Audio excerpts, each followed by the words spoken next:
One year, my mother brought a teacher to the house, and I must have been about 5.5 or 6.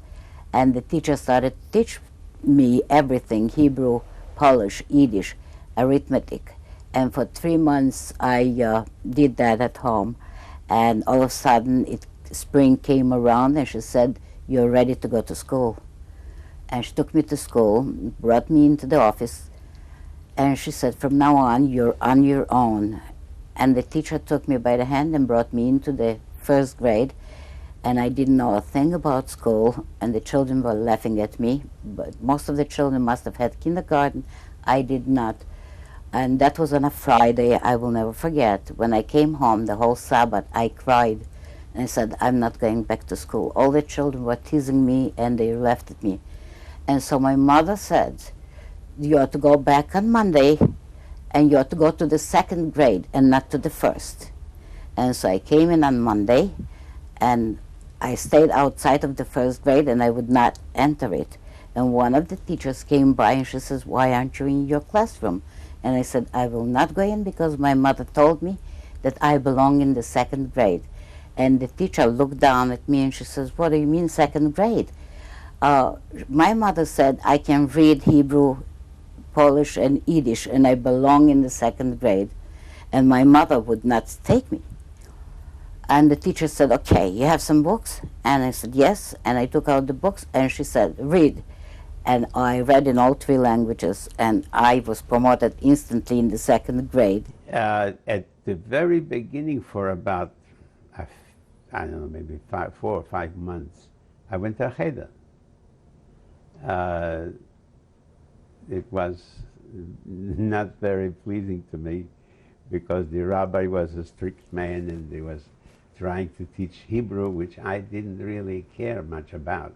I wanted to learn new languages like Polish and maybe English.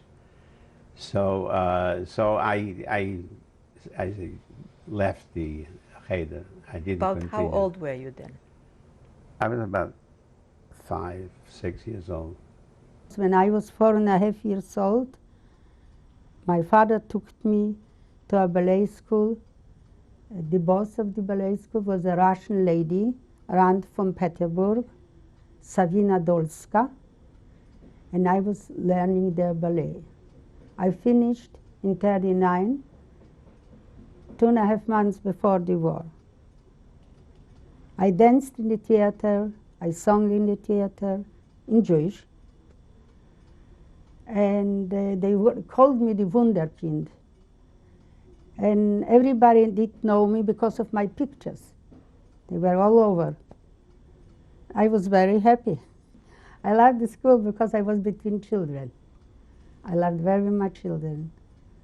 Did you go to public school or Jewish school? I did go to Esther Rubinstein School.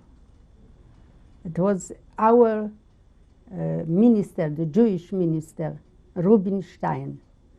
It was in his wife's name, the school. It was a wonderful school. We had to, every morning we had to sing Hatikva. And that was just for girls, not boys together. Well, I went first to Yaakov Dinesen Shul, which it was a nice, just Jewish school. And then there was, when I finished this school, that was about, I would say, 2 miles from my home. We had to walk every day. And when I finished this school, I went to Laser Gurvich School. When I finished Laser Gurvich School, I went to Rau Gymnasium. The Yaakov Dinesen School and the Laser Gurevich School, they were Jewish schools? Yes, just Jewish schools. Can you tell me what the studies were? Yes. We had Yiddish, we had Hebrew, we had arithmetic, we had geography, we had Polish, and what else? Music, sports. I guess this is all about what I remember. Maybe something else that I don't remember. And the same thing, Laser Gurevich School had the same subjects. Yes. What was the language of instruction? Yiddish. In all the subjects? when we had Polish, was Polish, and Polish all, because we lived in Poland. But otherwise, everything went on in Yiddish. I went to private school. It was a very, very nice school. It was called Gimnazjum imienia, that's Polish, Epsteina I Speisera. The directors were Mr. Epstein and Mr. Speiser. And in this school, it was sort of like a preppy school.